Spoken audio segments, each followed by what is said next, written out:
प्रिय छात्रों नमस्कार। आप सभी का ओम ए टू जेड क्लासेस में स्वागत है। आज हम कक्षा 10 गणित एक्सरसाइज 11.1 का क्वेश्चन नंबर 10 और 11 सॉल्व करेंगे। दोनों क्वेश्चन सेम एक ही तरह के हैं। तो प्रश्न संख्या 10 पहले सॉल्व करेंगे। यह प्रश्न इस तरह है, एक छतरी में 8 ताने हैं जो बराबर दूरी पर लगे हुए हैं। आकृति 11.10 यहाँ पर आकृति बनी हुई है। छतरी को 45 सेंटीमीटर त्रिज्या वाला एक सपाट वृत्त मानते हुए इसकी दो क्रमागत तानों के बीच का क्षेत्रफल ज्ञात करना है। तो यहाँ पर जो हमें आकृति छाते की ये दी गई है, इसमें दो तीलियों के बीच में जो त्रिज्यखंड बना हुआ है यह एक अर्धवृत्तकार है। तो इसमें 8 ताने हैं। यहाँ पर आपको छाते में केवल 1 2 3 4 ताने दिखाई दे रहे हैं। अगर दूसरे तरफ इसको देखेंगे तो इनकी संख्या कुल 8 ताने हैं, जो कि दूसरी आकृति में दिखाई गई है। तो 8 तानों में हमें इनका त्रिज्यखंड ज्ञात करना है, जबकि इनकी तीलियों की लंबाई है 45 सेंटीमीटर। जो तीलियों की लंबाई है वह त्रिज्या होगी, और त्रिज्यखंड के लिए जो फार्मूला प्रयोग करेंगे उसकी सहायता से इस त्रिज्यखंड का हमें क्षेत्रफल मालूम करना है। तो आइए प्रश्न संख्या 10 को पहले सॉल्व करते हैं। यहाँ पर हमने सेम आकृति बना लिया। आपको चित्र बनाने की आवश्यकता नहीं है, केवल समझने के लिए है। तो यहाँ पर जो ये कमानी है इसे हम त्रिज्या कहेंगे।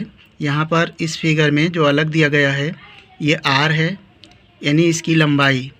तो आर बराबर हमें दिया है 45 सेंटीमीटर, ये 45 सेंटीमीटर है। और इनके बीच का यदि हमें कोण मालूम हो जाए तो त्रिज्यखंड का क्षेत्रफल मालूम हो जाएगा। चूँकि ये वृत्ताकार है और इस वृत्त का जो संपूर्ण कोण होता है आप जानते हैं 360 डिग्री होता है। तो इसमें जो खानों की संख्या है यानी त्रिज्यखंडों की संख्या है 1 2 3 4 5 6 7 और 8 खाने हैं। यदि हम 8 से भाग कर दें तो एक खंड का कोण मालूम हो जाएगा। तो यहाँ पर जो दिया है यहाँ पर लिखेंगे। हमें ज्ञात है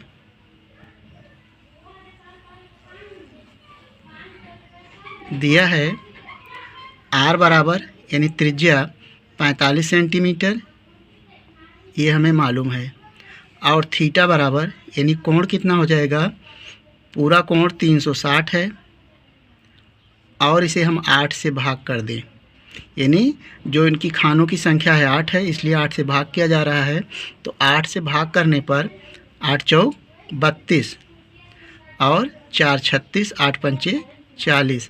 तो थीटा बराबर आया 45 डिग्री, यानी कोण हमारा 45 डिग्री प्राप्त हो गया। अब आप जानते हैं दो क्रमागत तानों के बीच का क्षेत्रफल हमें ज्ञात करना है। यानी चित्र में एक ये खाना एक ये खाना, इस खाने यानी किन्हीं दो खानों के बीच का हमें क्षेत्रफल ज्ञात करना है। तो त्रिज्यखंड का जो सूत्र होता है उसका प्रयोग करेंगे। यहाँ पर लिखेंगे दो क्रमागत तानों के बीच का क्षेत्रफल बराबर हो जाएगा त्रिज्यखंड का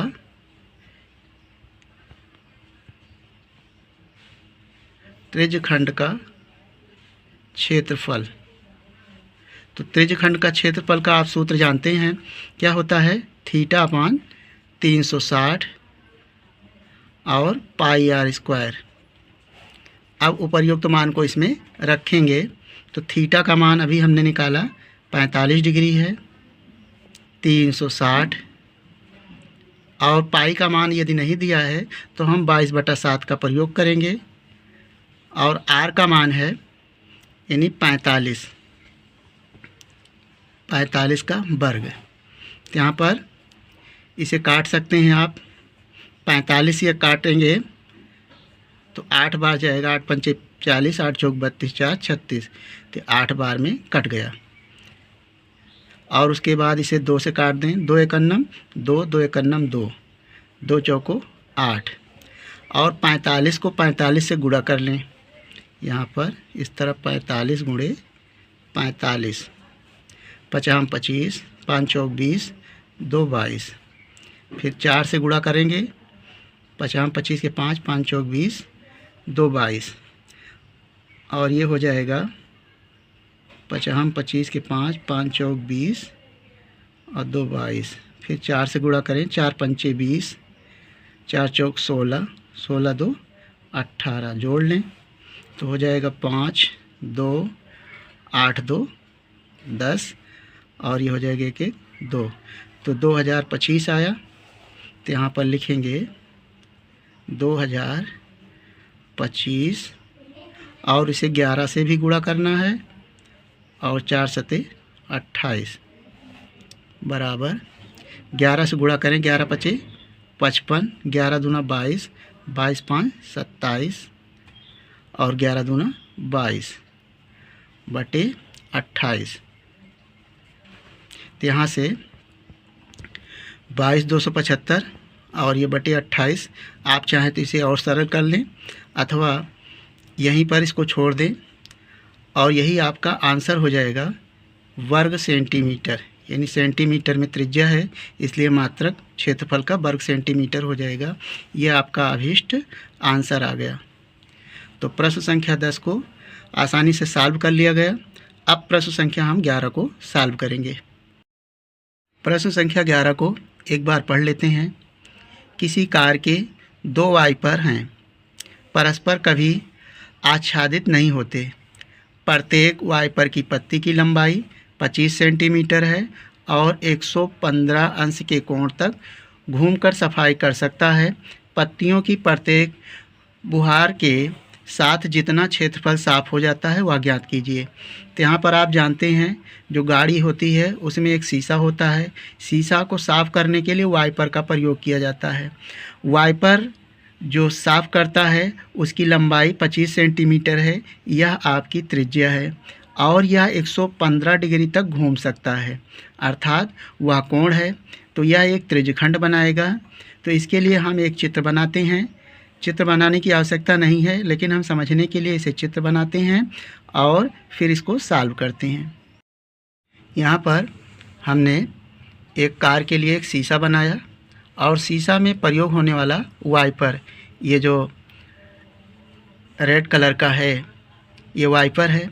शीशा को ये साफ़ कर रहा है और ये कोण बना रहा है 115 डिग्री का, ये आपको दिया गया है। और इस वाइपर की लंबाई है 25 सेंटीमीटर। यहाँ तक वाइपर आता है, पूरा ये घूमता है, तो ये एक त्रिज्यखंड बनाता है। इसी तरह दूसरा वाइपर है, ये भी इसकी लंबाई 25 सेंटीमीटर है और ये भी 115 डिग्री का कोण बनाता है। तो शीशे में 2 वाइपर लगे हुए हैं और दोनों वाइपरों का हमें जो क्षेत्रफल है, यानी शीशे को कितनी दूर तक साफ करता है, कितना क्षेत्रफल बनाता है, तो हमें इसको ज्ञात करना है। तो जो एक त्रिज्यखंड का क्षेत्रफल होगा उसी का हम 2 गुना कर देंगे तो दोनों त्रिज्यखंडों का क्षेत्रफल आ जाएगा। तो यहाँ पर हमें जो ज्ञात है दिया है लिखेंगे, यानी चित्र बनाने की आवश्यकता नहीं है, यह केवल समझने के लिए बनाया गया है। तो दिया है लिखेंगे थीटा बराबर 115 डिग्री, ये हमें दिया हुआ है।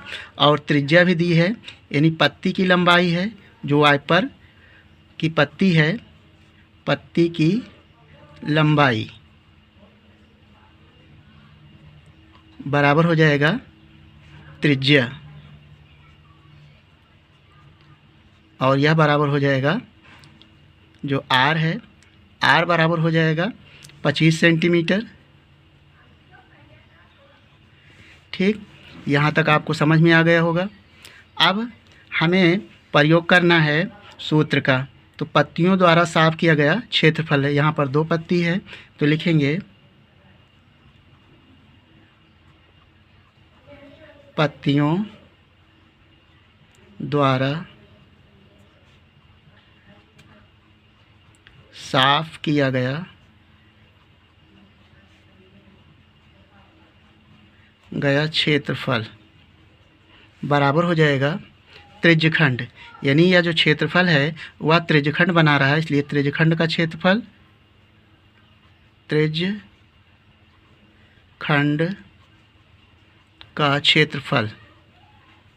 तो इसके लिए जो सूत्र होता है, सूत्र का प्रयोग करेंगे, थीटा अपान, यानी त्रिज्यखंड कितना, 2 त्रिज्यखंड बना रहा है तो लिख लें 2 गुणे, यानी 2 गुणे त्रिज्यखंड का क्षेत्रफल, यानी 2 त्रिज्यखंड बना रहा है तो इसलिए 2 का प्रयोग करेंगे और theta upon 360 pi R square, यानी त्रिज्यखंड का सूत्र होता है theta upon 360 pi R square, और 2 त्रिज्यखंड है इसलिए 2 से गुणा किया गया। यहाँ तक आपको बात क्लियर समझ में आ गई होगी। 2 से गुणा करेंगे और थीटा का मान हमें 115 मालूम है, इसका मान रखेंगे अपान 360, और पाई का मान हमें नहीं दिया है तो हमें 22/7 का प्रयोग करना है, और आर का मान हमें दिया है 25 का वर्ग। इस तरह अब इसे आप अपनी तरह सरल कर लेंगे आसानी से। तो इसे 5 से काट सकते हैं, 5 दूनी 10 और 1 बचा, 5 तिहाई 15, ऊपर 23 हुआ, 5 सते 35, 1 बचा, 5 दूनी 10। अभी आप इसको काट सकते हैं 2 से, 2 से काटें, 2 एक अन्नम 2, 2 तिहाई 6 हो जाएगा, और 1 बचा, 2 छंग 12, 2 एक अन्नम 2, 2 एक अन्नम 2। अभी ये 2 से कट सकता है, 2 एक अन्नम 2 और 2 एक अन्नम 2, 2 अट्ठे 16, तो ऊपर बचा 11 और 25, तो गुणा करेंगे तो आ जाएगा 11 गुणे 25 का 25 से गुणा करेंगे तो हो जाएगा 625, और नीचे 18 और 7 बचा है, 18 और 7 का गुणा कर लें, 18 सत्ते 126, ये हो जाएगा। अब यहाँ पर 11 और 625 का गुणा करना है, गुणा कर लें ऐसे, 11 पची 55 के 5, 11 दूना 22, 5 27 के साथ 11 छक 66 और 2 हो जाएगा 68 बटे 126, तो 68 75 ये आ गया और बटे 126 आ गया।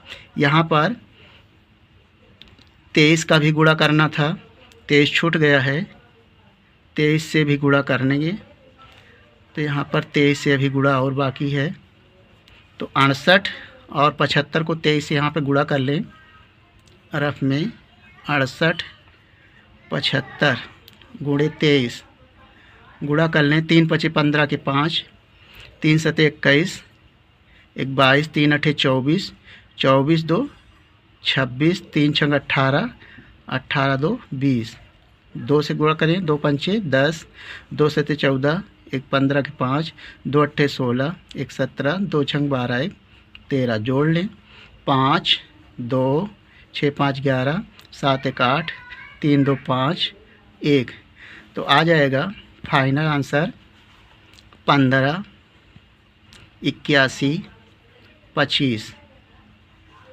अपान 126। आप चाहें तो इसे भी भाग करके दशमलव के 2 अंक तक निकाल सकते हैं, अथवा आप यहीं पर इसको छोड़ दें और इसका मात्रक हो जाएगा वर्ग सेंटीमीटर।